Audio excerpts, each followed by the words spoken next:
आप हिंदी में फिल्म बना रहे हो लेकिन डायरेक्टर भी, असिस्टेंट भी सारे इंग्लिश पे बात कर रहे हैं। जब सारे अंग्रेजी में बात करते हैं तो इससे आर्टिस्ट की परफॉर्मेंस पर असर पड़ता है। आधी बात समझ में आती है और आधी नहीं समझ में आती है। साउथ इंडस्ट्री में सब अपनी भाषा में बात करते हैं, गर्व महसूस करते हैं। तमिल फिल्म बन रही है तो सभी लोग तमिल में बात करेंगे, कन्नड़ा फिल्म बन रही है तो सभी लोग कन्नड़ा में बात करेंगे। तो एक माहौल बन जाता है, सबको सबकी बातें समझ में आती है। इससे माहौल बनता है और कुछ अच्छा ही क्रिएट होता है, तभी साउथ की फिल्में हिट होती है और हमारे यहाँ ऐसा नहीं होता है।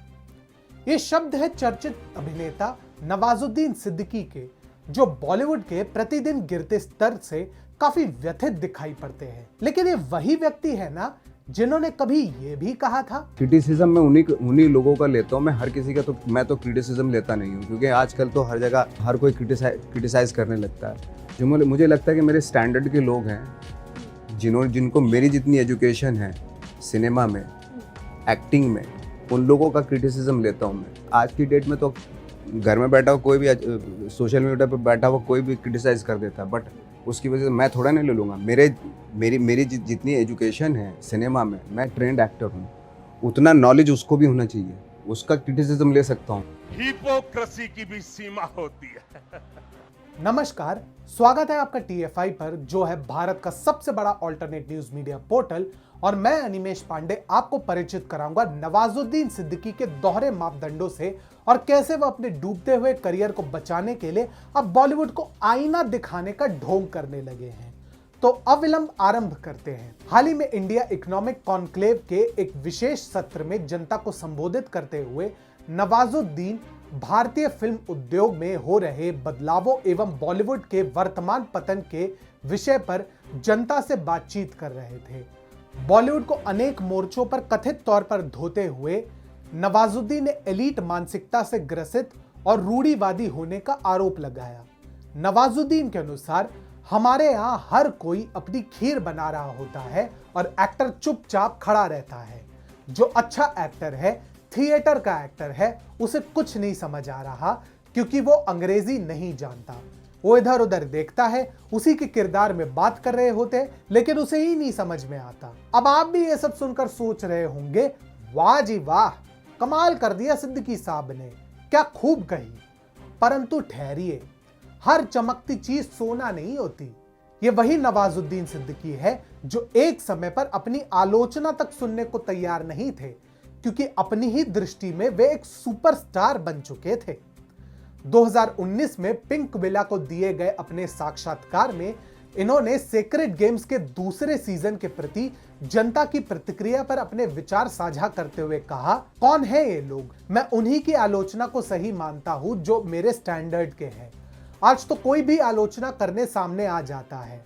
हाँ, पता है शो थोड़ा उबाऊ हो गया, परंतु जो लोग आलोचना कर रहे हैं उन्हें क्या सिनेमा की समझ भी है? मैं तभी आलोचना सह सकता हूं जब आलोचक को सिनेमा पर मेरे बराबर का या मुझसे ज्यादा ज्ञान हो। मैं किसी अरे गहरे नथु खैरे की नहीं सुनूंगा। अब आज किसी ने भी आलोचना की तो वो समझ ले कि मैं एक ट्रेंड एक्टर हूं, मैं किसी की आलोचना नहीं सह सकता। वास्तविकता तो यह है कि नवाजुद्दीन एक बहुत ही उत्कृष्ट अभिनेता नहीं है, लेकिन मीडिया ने निरंतर इनके बारे में हवा बनाए रखी। एक समय तक OTT के क्षेत्र पर भी इनका एकाधिकार था, परंतु धीरे धीरे यह वर्चस्व भी खत्म हो गया और अन्य कलाकारों ने भी अपनी पहचान स्थापित करना प्रारंभ कर दी। इसका एक प्रमाण तो नवाजुद्दीन के ही बयान में दिखा, जब इन्होंने बताया अब OTT प्लेटफॉर्म निरर्थक और अनुपयोगी शो के लिए कूड़ा घर समान है। या तो यहां पर वो शो आएंगे जिन्हें यहां पर होना ही नहीं चाहिए, नहीं तो उनके वो सीक्वल आएंगे जिनका कोई सर पैर नहीं है। परंतु नवाजुद्दीन सिद्दीकी यहीं पर नहीं रुके। उन्होंने आगे ये भी बताया, जब मैंने नेटफ्लिक्स पर सेक्रेड गेम्स किया था तब एक उत्साह था, एक उमंग थी डिजिटल मीडियम पर। अब तो ये बड़े प्रोडक्शन हाउस के लिए धंधा बन गया है और उन अभिनेताओं के लिए भी जो अपने आप को इस मंच के कथित स्टार समझने लगे हैं। क्वांटिटी ने फिर से क्वालिटी की हत्या की है। ये स्टार सिस्टम बड़े पर्दे को खा गया और आज OTT पर हमारे पास कथित स्टार्स है जो बड़े बड़े फिल्म स्टार्स की भांति ताने देते हैं, नखरे दिखाते हैं, वे भूल गए हैं कि अब कंटेंट ही सर्वशक्तिमान है और वो जमाना चला गया जब स्टार्स का एक छत्र राज हुआ करता था। दूसरे शब्दों में नवाजुद्दीन की व्यथा तो अब कुछ ऐसी हो चुकी है। मैं नहीं बचेगा, इधर मर जाएगा, इधर ही सड़क के बाद जाएगा मैं। ऐसे में आज अगर नवाजुद्दीन बॉलीवुड को नैतिकता का पाठ पढ़ा रहे हैं तो इसके पीछे उनका कोई निजी हित या बॉलीवुड की भलाई नहीं, अपितु अपने अस्तित्व को बचाने का एक असफल प्रयास है, क्योंकि नवाजुद्दीन भी भली भांति जानते हैं कि अब वो दिन गए जब वे ओटीटी के सर्वशक्तिशाली इकलौते भगवान थे। समय बदल रहा है और जनता भी। या तो नवाजुद्दीन अपनी सोच बदले, अन्यथा जनता के पास विकल्पों की कोई कमी नहीं, क्योंकि नवाजुद्दीन भारत में एकमात्र एक्टर नहीं